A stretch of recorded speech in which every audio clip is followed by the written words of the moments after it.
नमस्कार, मैं हूं जितेंद्र खिलनानी और हिंदुस्तान मेल न्यूज़ की टीम आज आपको लेकर आई है एडवांस होम्यो हेल्थ सेंटर, जहां पे बात करेंगे अच्छी हेल्थ के बारे में। कई गंभीर बीमारियों के कैसे क्या उपचार हो सकते हैं उसके बारे में। आज हमारे साथ हैं डॉक्टर A.K. द्विवेदी जी, जो कि होम्योपैथिक डॉक्टर हैं और उन्हें उनके मेडिकल योगदान के लिए, मेडिकल फील्ड में योगदान के लिए राष्ट्रपति पुरस्कार से भी नवाजा गया है। आयुष मंत्रालय के वो तीसरी बार लगातार मेंबर चुने गए हैं। वो मध्य प्रदेश से इकलौते आयुष मंत्रालय के मेंबर हैं। डॉक्टर साहब, आपका बहुत बहुत स्वागत है हिंदुस्तान मेल न्यूज़ में। सबसे पहले thank you Jitendra ji. Doctor साहब, अभी हाल ही में आपने पूरे इंदौर में एक जागरूकता अभियान चलाया था 8 दिन का, जिसकी की शुरुआत भी सांसद शंकर लालवानी जी ने की थी। बिल्कुल। तो उसके पीछे क्या उद्देश्य रहा था, एक बार हमारे दर्शकों से आप साझा कीजिए। जितेंद्र जी, एनीमिया को लोग छोटी बीमारी समझते हैं, लेकिन जब से मैं देख रहा हूँ, 25 साल हो गए मुझे एनीमिया का ट्रीटमेंट करते हुए। एनीमिया इतनी गंभीर समस्या है कि कई परेशानियों की जड़ ही एनीमिया है। अगर शरीर में ब्लड की कमी हो जाएगी, हीमोग्लोबिन कम हो जाएगा, प्लेटलेट कम हो जाएगा, तो आप जल्दी बीमार होते हैं, आपका इम्यूनिटी वीक हो जाती है, बार बार बुखार आने लगता है या ब्लीडिंग होने लगती है। कहीं से भी ब्लीडिंग हो सकती है, नाक से, मुँह से, आँख से, स्टूल से, यूरिन से, या फिर मेंस्ट्रुअल ब्लड फ्लो ज़्यादा हो सकता है, या फिर पाइल्स की ब्लीडिंग हो सकती है। तो अभी जब राष्ट्रपति महोदया और वित्त मंत्री जी इंदौर आई थी 10 जनवरी 2023 को, तो मुझे मिलने का सौभाग्य प्राप्त हुआ था। तो मैंने उनसे निवेदन किया था कि एनीमिया के लिए बजट में प्राविधान किया जाना चाहिए। तो बजट में प्राविधान हुआ कि 2047 तक भारत को एनीमिया मुक्त करना है। पर एनीमिया मुक्त करना केवल सरकार की जिम्मेदारी नहीं है, हमारी भी जिम्मेदारी है। अगर सभी चिकित्सक मरीजों को सही सलाह देंगे और लोग खुद जागरूक होंगे, तभी एनीमिया को ख़त्म किया जा सकता है। एनीमिया एक गंभीर समस्या है। हमारे घर में जो खान पान अवेलेबल है, मैं उसकी बात करने के लिए लोगों के बीच में गया, लोगों को एनीमिया के लक्षण के बारे में बताने के लिए लोगों के बीच में गया। जब लोगों को बताया कि हल्का थकान या बुखार जैसा लगना, हरारत लगना, कमजोरी लगना, दम भरना, ये सब एनीमिया के लक्षण हो सकते हैं, तो लोगों ने बहुत आश्चर्य व्यक्त किया। उनको ये पता ही नहीं था कि एनीमिया के ये सब लक्षण होते हैं। यदि आपको वही कार्य करते हुए हर थोड़े समय में थकान लगती है, या शाम को जब आप ऑफिस से घर आ जाते हैं तो एकदम निढाल बैठ जाते हैं, या फिर ऐसी माताएं बहनें जो दिन भर का काम करती हैं और शाम को उनके शरीर में ताकत ही नहीं रहती है, तो ये सब एनीमिया का लक्षण हो सकता है। जैसे ही आपका हीमोग्लोबिन कम होता है तो आपके शरीर में ऑक्सीजन की सप्लाई कम हो जाती है, टिश्यू लेवल पे ऑक्सीजन की कमी होगी तो आपको कमजोरी लगेगा, थकान लगेगा, ब्रीथलेसनेस लगेगा। जब हमने लोगों को ये समझाया तो उन्होंने हमको बहुत सारा धन्यवाद प्रेषित किया। और इतना ही नहीं, हमने उनको ये भी समझाया कि हमारे घर में बहुत आसानी से गुड़ चना अवेलेबल है। आप गुड़ चना खाइए, आपका खून बढ़ जाएगा। मूंगफली के दाने खाइए, खारक खाइए, पिंड खजूर खाइए, किशमिश खाइए, मुनक्का खाइए, पालक या फिर पालक पनीर या फिर गाजर, ऐसा जब हमने उनको समझाया तो वो लोग बहुत खुश हुए। हमने उनको डराया नहीं, हमने उनको ये समझाया कि इस तरीके से अगर आप खान पान का ध्यान रखेंगे तो आप बीमार नहीं होंगे, दूसरी बीमारियां नहीं होंगी, आपका इम्यूनिटी बढ़ जाएगा। तो हमने एक विशेष तरह का ऐसा एनीमिया के लिए एक लीफलेट बनाया था, जो हमने उन लोगों को दिया, जिसमें एनीमिया के टाइप्स, एनीमिया के लक्षण और क्या खाना चाहिए उसके बारे में हमने डिटेल्स लिखा हुआ है कि किन किन चीज़ों का सेवन आप करेंगे तो आपके शरीर में खून कम नहीं होगा बल्कि और खून बनेगा। मैं आप्लास्टिक एनीमिया पे बहुत लंबे समय से काम कर रहा हूँ। आप्लास्टिक एनीमिया हमारे बोन मैरो की खराबी है। बोन मैरो का हाइपोप्लास्टी मतलब सेल्स का फॉर्मेशन कम हो जाना, और आप्लास्टी मतलब बिल्कुल ही फॉर्मेशन बंद हो जाना। तो उसमें होम्योपैथिक दवाइयों से बहुत अच्छा रिजल्ट मिल रहा है। चूँकि सरकार ने मेरी बात मानी तो मुझे लगा इंदौर हर चीज़ में प्रथम आता है, तो एनीमिया के लिए जागरूकता फैलाने में भी इंदौर प्रथम आना चाहिए। और हमारे सांसद शंकर लालवानी जी ने बोला कि जिस तरीके से स्वच्छता में एनीमिया नंबर 1 आया है, इसी तरीके से एनीमिया के निदान, एनीमिया को मिटाने में भी देश में नंबर 1 इंदौर हासिल करेगा। और उसमें सभी का जन सहयोग आवश्यक है, जन जागरूकता आवश्यक है। तो हमने एक जागरूकता रथ चलाया, जिसमें हमने इस तरीके का पूरी जानकारी दिया लोगों को, जिनको ऐसा लगा कि लक्षण है, उनके ब्लड की जांच कराई, सैंपलिंग लिया, और जिनको लगा कि होम्योपैथिक दवाई की ज़रूरत है तो हमने उनको होम्योपैथिक दवाइयाँ भी डिस्ट्रीब्यूट किया। 8 दिन में 200 किलोमीटर के लगभग हमारा रथ चला और 35,000 लोगों से हम लोग मिले। लोगों की बहुत अच्छी प्रतिक्रिया मिली, उसके लिए मैं इंदौर शहर की जनता को धन्यवाद देना चाहता हूँ। बिल्कुल, आप बहुत बहुत बधाई के पात्र हैं कि आपने पूरे इंदौर में इस तरीके की जागरूकता पहुंचाने में मदद की है। एक चीज़ और आपसे जानना चाहूँगा कि आप जिस तरीके से इलाज करते हैं होम्योपैथिक दवाई से एनीमिया जैसी बीमारी का, क्या आप किसी प्रकार के व्यायाम का भी सुझाव देते हैं? जो भी पेशेंट्स होते हैं उनको वो भी मददगार साबित होता है उसमें? बिल्कुल, व्यायाम और योग बहुत ही मददगार साबित होता है। मैंने जैसा कि पहले ही बोला कि जब हीमोग्लोबिन कम होता है तो हमारे टिश्यू लेवल पे ऑक्सीजन की कमी हो जाती है, तो व्यक्ति को कमज़ोरी महसूस होती है। तो हम उनको ब्रीदिंग एक्सरसाइजेस बताते हैं। ब्रीदिंग एक्सरसाइजेस जब व्यक्ति करता है तो उससे क्या होता है कि उसके शरीर में ऑक्सीजन की मात्रा पर्याप्त मिल जाती है। जैसे अगर भुजंगासन करेगा तो भुजंगासन से हमारे फेफड़े जो है वो ऐसा फैलते हैं, गर्दन ऐसे उठाते हैं तो ऑक्सीजन जाता है, तो उससे हमको बहुत राहत मिलती है। इसके साथ ही दूसरी बीमारियों के लिए भी लोग आते हैं तो हम उनको भी आसन सजेस्ट करते हैं। जैसे अगर वेरिकोज वेन लेकर के आते हैं तो उनको हम सर्वांगासन या अर्ध सर्वांगासन की सलाह देते हैं। इसी तरीके से अगर लंबर स्पॉन्डिलोलाइटिस के लिए लोग आते हैं तो हम उनको दवाई के साथ साथ ही सेतुबंध आसन की सलाह देते हैं। ब्रिज पोज जिसको बोलते हैं, सेतुबंध आसन करेंगे तो उससे क्या होगा कि हमारा जो लंबर पे कंप्रेशन आ रहा है वो कम हो जाएगा। इसी तरीके से हम लोग मोबाइल चलाते हैं या लिखने का काम करते हैं तो हमारे सर्वाइकल गर्दन पे जो दबाव आता है उसके लिए हम लोग भुजंग आसन की सलाह देते हैं। तो इस तरीके से जिस तरह की परेशानी रहती है उस तरह की परेशानी के लिए मैं उनको नियमित रूप से आसन, योग, व्यायाम और नेचुरोपैथी की भी सलाह देता हूँ। जिस तरीके से लोग ब्लीडिंग पाइल्स से परेशान हैं, लोग गरम खाना खाते हैं या ज़्यादा मिर्ची का खाना खाते हैं, तो मिर्ची का खाना मैं उनको अवॉइड करने के लिए बोलता हूँ और उनको सिट बाथ की सलाह देता हूँ। गर्म पानी में जब बैठते हैं तो पाइल्स की परेशानी बहुत जल्दी ठीक हो जाती है दवाइयों के साथ साथ। तो इस तरीके से हम लोग जो होलिस्टिक प्रयास कर रहे हैं उससे होम्योपैथी के साथ ये जो योग, आसन, नेचुरोपैथी की सलाह है उससे लोग जल्दी ठीक हो जाते हैं। जी।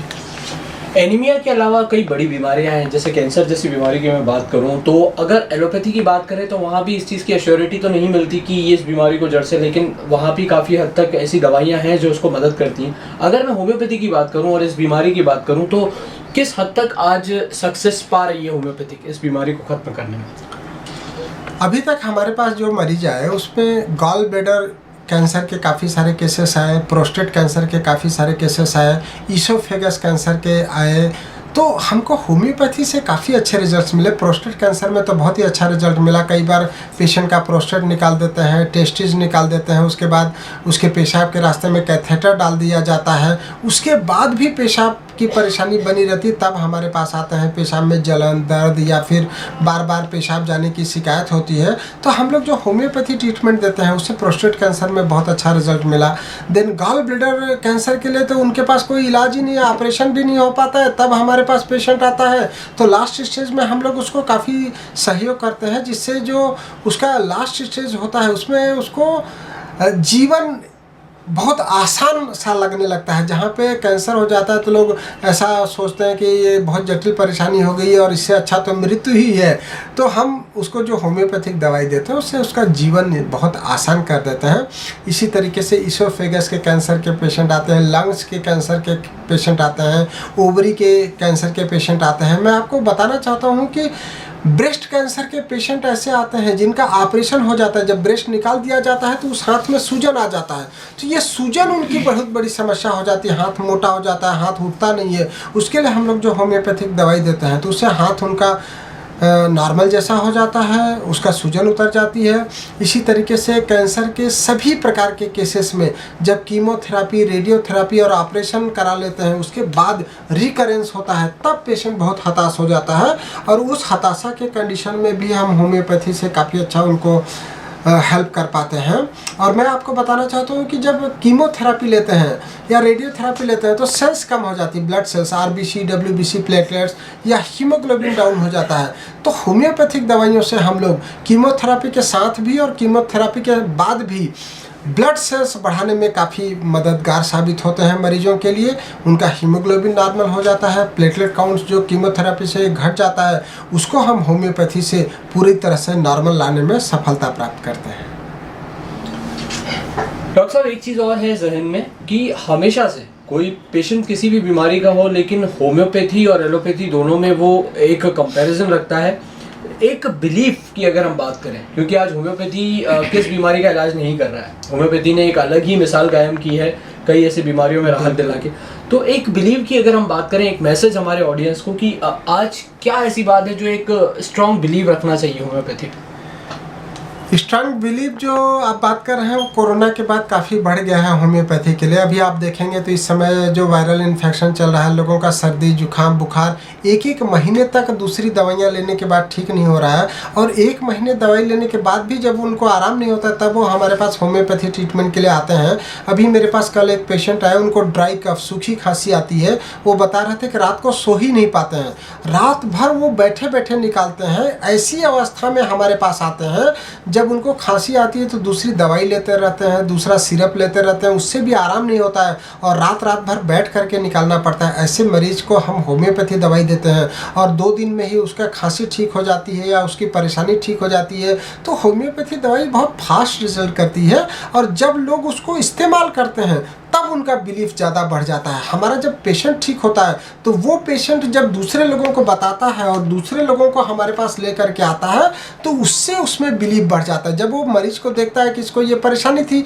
और ये परेशानी होम्योपैथी में डॉक्टर द्विवेदी का ट्रीटमेंट करा तो उससे उसको ठीक हो गया, तब उसका बिलीव बढ़ता है। जब वो पेशेंट को देखेगा, उसकी परेशानी देखेगा, उसका सफरिंग के बाद उसको जो रिजल्ट आता है तो रिजल्ट से बिलीव बढ़ते जाता है। और हम लोग यहाँ पे जो एडवांस्ड होम्यो हेल्थ सेंटर हमारा गीता भवन पे स्थित है, इस पे जो हम लोग 50 मिलीस्मल पोटेंसी की होम्योपैथिक दवाई देते हैं, वो पूरे प्रदेश में बहुत कम ही लोग देते हैं या निग्लिजिबल होंगे। वो 50 मिलीस्मल पोटेंसी की होम्योपैथिक दवाइयाँ लोगों को बहुत फास्ट असर करती है। शुगर के पेशेंट भी ले सकते हैं। डिस्टिल वाटर में हम लोग दवाई देते हैं तो किसी तरीके का शुगर नहीं बढ़ता है, डायरेक्ट कमी होता है। और लोगों को जो रिजल्ट है, जो दूसरी होम्योपैथिक की दवाइयाँ हैं, जो दूसरी पोटेंसी है डेसिमल और सेंटीसिमल, उससे 50 मिलीस्मल पोटेंसी की दवाइयाँ बहुत फास्ट रिजल्ट देती हैं। तो हम फास्ट भी काम कर रहे हैं, लोगों का बिलीव भी बढ़ा रहे हैं। और जो अनावश्यक लोगों के मन में ये डर था कि बहुत सारा परहेज करना होता है, तो ऐसा बहुत परहेज भी नहीं करना होता है। तो जब आप बीमारी को समझेंगे, इन्वेस्टिगेशन रिपोर्ट को देखेंगे, उसके आधार पर दवाइयों का चयन करेंगे तो बहुत जल्दी आपकी बीमारी से छुटकारा मिल जाएगा। जी, कोरोना की आपने बात की तो अभी हाल ही में एक वायरस और चल रहा है जो पुणे में अभी उसके फिलहाल पेशेंट्स देखने को मिल रहे हैं और मुंबई में। क्या उसके लिए भी बेचिंतित होकर लोग होम्योपैथी की शरण में आ सकते हैं, अगर मैं साफ साफ पूछूं आपसे तो? मेरे पास मुंबई से ही एक बच्चे के मदर का फ़ोन आया था 2-3 दिन पहले, हमने अभी उसको दवाई भेजा है। मेरे पास पूरे देश से लोगों के फ़ोन आते रहते हैं इस तरह की जब भी परेशानी होती है। ये केवल पुणे और मुंबई की समस्या नहीं है, हमारे इंदौर में भी काफ़ी लोगों को इस तरह की परेशानी हो रही है कि खांसी सर्दी जल्दी ठीक नहीं हो रही है। तो किसी प्रकार का इन्फ्लुएंजा वायरस या फिर कोई वायरस ऐसा है जो हमारे वेदर में है, एयर में है, जिससे लोगों को परेशानी हो रही है, बिल्कुल उनको होम्योपैथी ट्रीटमेंट अपनाना चाहिए। होम्योपैथी ट्रीटमेंट लेने से न तो उनको कोई किसी प्रकार का सेडेशन लगेगा, और जो टाइम ड्यूरेशन है, अगर आपको तुरंत बीमारी हुई है, एक्यूट फेज में बीमारी है, तो आपको तुरंत ही होम्योपैथी से आराम मिलता है। लोग उसको क्रॉनिक बना करके तब हमारे पास आते हैं, इसलिए उनको थोड़े दिन दवाई लेना पड़ता है। तो मैं उनको बिल्कुल बोलूँगा कि आप तुरंत ही आपके नज़दीकी होम्योपैथी डॉक्टर को मिलिए, या फिर नहीं मिल सकता है तो आप हमसे भी संपर्क कर सकते हैं, आपको तुरंत ही आराम मिलेगा। डॉक्टर साहब, एक आखिरी सवाल आपसे पूछना चाहूँगा। वैसे तो आप जिस पेशे में हैं, आपका प्रोफेशन, डॉक्टर साहब जो हैं, आप हमेशा एक रिस्पॉन्सिबिलिटी वाला काम होता है, एक जिम्मेदारी होती है सर पे। और अगर मैं बात करूँ आपकी, चूँकि मैं यहाँ देख रहा हूँ कि आपको मुख्यमंत्री जी द्वारा भी सम्मानित किया गया है, जैसा मैंने शुरू में बताया, राष्ट्रपति से आप सम्मानित हैं, हमारे सांसद जी द्वारा आपको सम्मानित किया जा रहा है। तो ऐसे में जब इतना विश्वास, एक भरोसा जुड़ जाता है, आप ऑलरेडी डॉक्टर ने एक भरोसा, एक विश्वास जुड़ा है आपके साथ हर किसी का, तो कितना ज़्यादा आप प्रेशर फील करते हैं कभी कभी? क्योंकि मैं तो बिल्कुल भी प्रेशर फील नहीं करता हूँ। बस मैं जब दवा खाने पे होता हूँ तो मुझे लगता है कि दुनिया में कितना दुख है। मुझे प्रतिदिन दुख का साक्षात्कार होता है इस दवा खाने में। हर आने वाला मरीज बोलता है कि उसकी परेशानी, उसका दुख, उसका बच्चा, उसकी बीवी, उसके पिता, उसके पति इतना बीमार हैं, ऐसा तो कोई और नहीं होगा। लेकिन हर अगला मरीज उससे ज़्यादा बीमार होता है। तो मुझे जब उनका दुख दर्द कम करता हूँ, जब अगली बार वो लोग आते हैं और मुझे बताते हैं कि आपकी दवाई से मुझे 1 ही दिन में आराम आ गया या 3 दिन में आराम आ गया, तो उससे मुझे बहुत ज़्यादा संतोष महसूस होता है। किसी का दुख दर्द पीड़ा कम करना ये बहुत बड़ा कार्य होता है और वो मैं कठिन कार्य कर रहा हूँ। हर कोई एक दूसरे को दुख देने में पड़ा हुआ है और मैं लोगों का दुख दर्द कम कर पाता हूँ। अगर मैं किसी का 1% या 10% भी दर्द या दुख या बीमारी कम करता हूँ या कर पाता हूँ तो मुझे लगता है ये ईश्वर की देन है। ईश्वर ने हमें ऐसा बनाया है, हमें ऐसा मौका दिया है कि मैं लोगों का दुख दर्द कम कर पा रहा हूँ। और होम्योपैथी के जो आविष्कारक हैं डॉक्टर सैमुअल हैनीमैन, उनके चरणों में मैं सदैव नमन करता हूं और उनको बोलता हूं कि आपने होम्योपैथी जैसे टूल्स हमारे हाथ में दिया है जिससे मैं लोगों का दुख दर्द कम करने में सफल हो रहा हूं। इसके लिए ऊपर वाले को मैं बार बार धन्यवाद देता हूं। बिल्कुल, हम भी ऊपर वाले से यही प्रार्थना करते हैं कि ऐसे ही वो आपको हिम्मत और शक्ति देते रहें ताकि आप किसी की भी समस्या में इस तरीके से मदद कर सकें, उनका जीवन खुशहाल बना सकें। फिलहाल सर, हिंदुस्तान मेल न्यूज़ से बात करने के लिए आपका बहुत बहुत शुक्रिया। तो ये थे डॉक्टर A.K. द्विवेदी जी जो हमें बता रहे थे कि आज की तारीख में होम्योपैथी कितना महत्वपूर्ण भूमिका निभा रही है बड़ी से बड़ी बीमारियों से लड़ने के लिए। फिलहाल मैं जितेंद्र खिलनानी, कैमरा पर्सन जीतू माथुर जी के साथ हिंदुस्तान मेल न्यूज़ के लिए।